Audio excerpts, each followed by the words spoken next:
Shalom, kali ini kita akan melanjutkan seri kita, perenungan kita selama beberapa bulan belakangan ini tentang Injil-Injil dalam Alkitab. Sekarang kita sudah sampai ke kitab Yoel ya.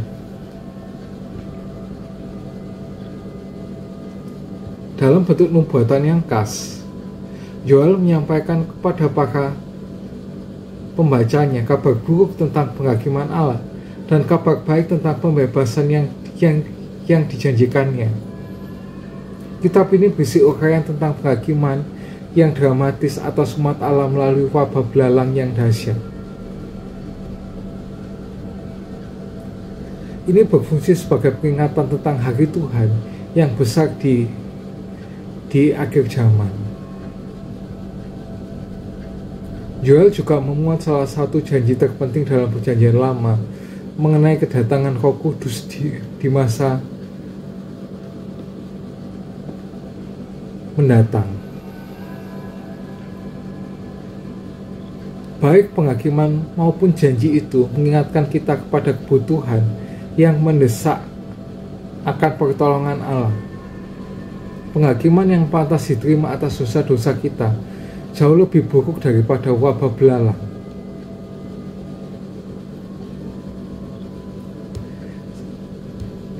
Janji Roh Kudus mengingatkan kita bahwa pertolongan yang kita butuhkan tidak lain adalah pertolongan yang bersifat supranatural. Melalui pelayanan Yesus Kristus, persyaratan penghakiman dan penyediaan supranatural telah dipenuhi.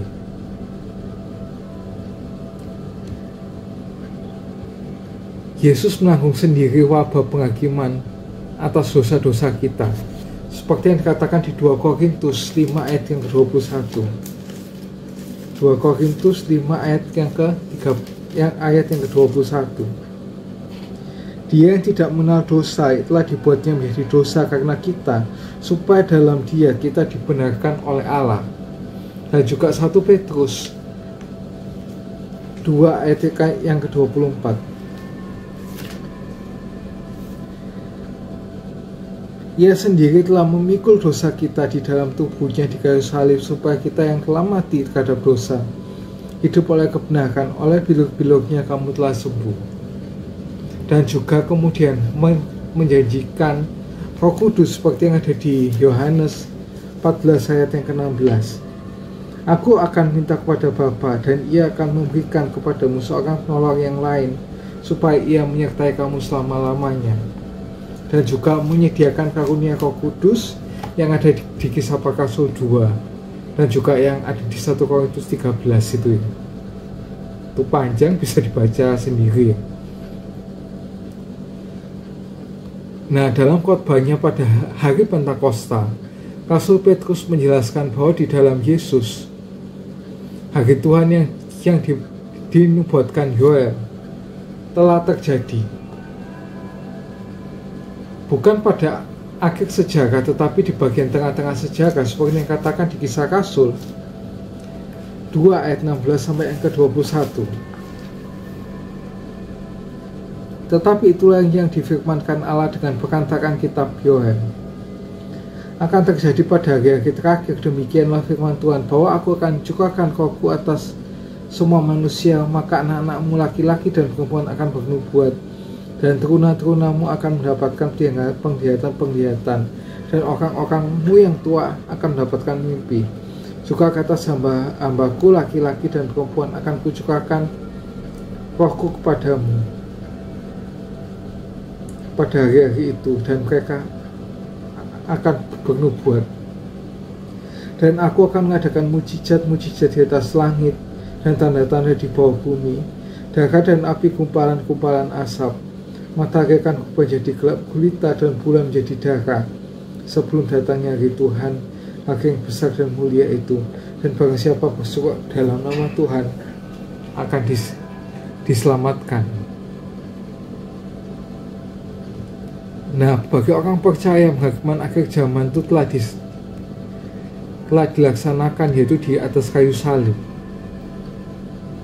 Tapi belum ke pembagian orang mati harus masuk kemana ya, itu ya. masih belum, yaitu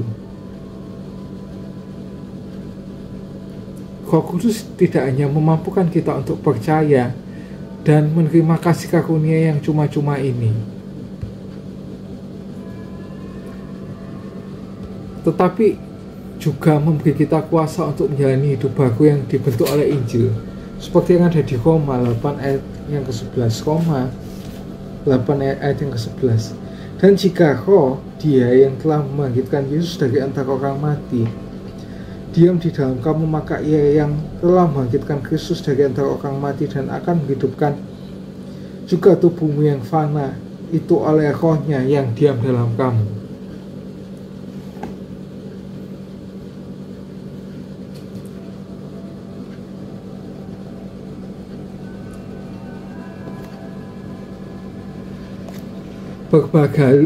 Berbahagialah setiap orang yang mendengar firman Tuhan, merenungkannya,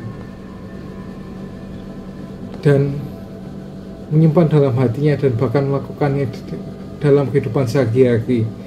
Ia seperti orang yang mendirikan rumah di atas batu, dan apabila ada angin yang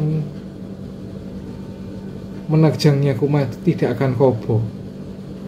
Jangan lupa like, subscribe, dan share jika kalian terberkati dengan konten ini. See you and God bless you.